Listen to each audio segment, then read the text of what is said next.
मित्रों, मैं एक बार पुनः आप लोगों के सामने उपस्थित हूँ। आज का टॉपिक है सबऑर्डिनेटिंग कंजंक्शंस टाइप 6 और 7। ये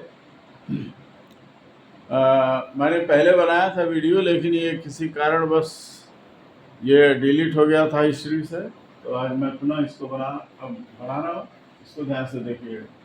सबऑर्डिनेटिंग कंजंक्शन का 6 टाइप होता है। पहला 6 है शोइंग रिजल्ट और इफेक्ट, माने जिन कंजंक्शन से फल या प्रभाव का पता चलता है। जैसे देखिए यह है सो दैट और सच दैट।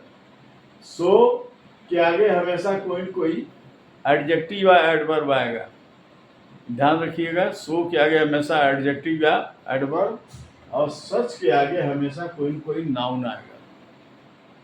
इस बात का ध्यान रखिएगा। तो देखिए एग्जाम्पल में, ही वर्कड हार्ड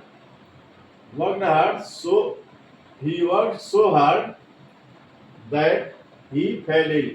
यहाँ एक इसने काम किया और इस क्लास में दे दिया कि वह बीमार पड़ गया। तो ये यहाँ पर सो और दैट मिल करके दोनों ये बता रहा है कि क्या प्रभाव पड़ा। ये हो गया ये सो दैट सबऑर्डिनेटिंग कंजंक्शन हो गया। दूसरा उदाहरण, ही रन सो स्लो। यहाँ स्लो एडवर्ब है, वह इतना धीरे दौड़ा दैट कि he was soon out of the race, कि वह रेस से जल्दी बाहर हो गया। तीसरा है, Mohan is such A rascal that everybody dislikes him. यहाँ पर सच है, तभी मैंने बताया था कि सच के आगे एक नाउन आएगा। ए रास्कल नाउन है, तो सच ए रास्कल दैट, वह इतना रास्कल है कि हर आदमी उसको डिसलाइक करते हैं, नापसंद करते हैं। तो यह हो गया टाइप 6 शोइंग रिजल्ट और इफेक्ट। फिर देखिए टाइप 7 अब आ गया। इसमें शोइंग कंपैरिजन, जो तुलना करते हैं। आपने पढ़ा होगा एडजेक्टिव का degree, positive degree, comparative degree और सुपरलेटिव डिग्री, ये सब तुलना होता है।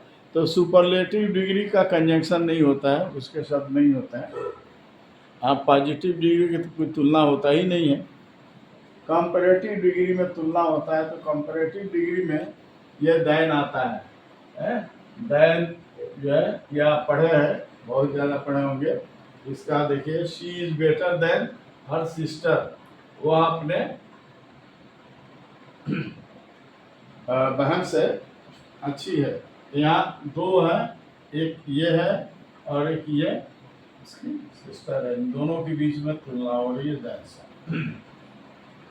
यहाँ देखिए, यहाँ पर तो एक कम होगा और एक ज्यादा होगा, तो दैन का प्रयोग करेंगे। लेकिन ये जो है सो एज और एज,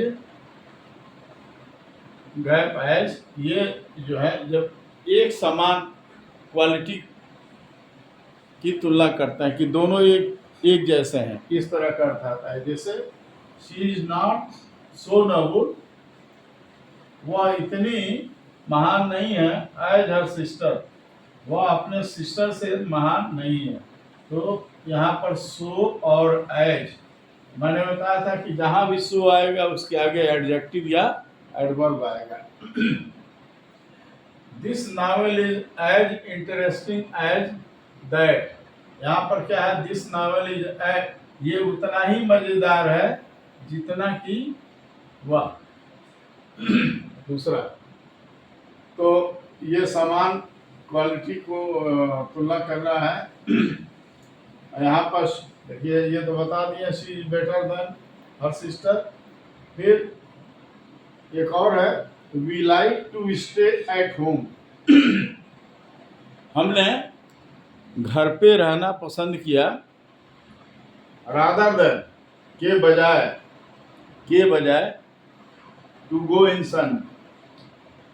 सन माने धूप भी होता है। धूप में जाने के बजाय हमने घर में ही रहना पसंद किया, तो ये भी तुलना ही कर रहा है, तो रादर देन भी तुलनात्मक होता है। अभी ये चीज़ मैं बताऊं कि पहले भी मैं बता चुका हूं कि जब भी दो कॉम्बिनेशन होते हैं और उसके बीच में कोई खाली जगह, जैसे यह है, सो एज है, एज मच एज है, तो इस तरह के और भी है, not only but also, no sooner than, hardly when, scarcely van.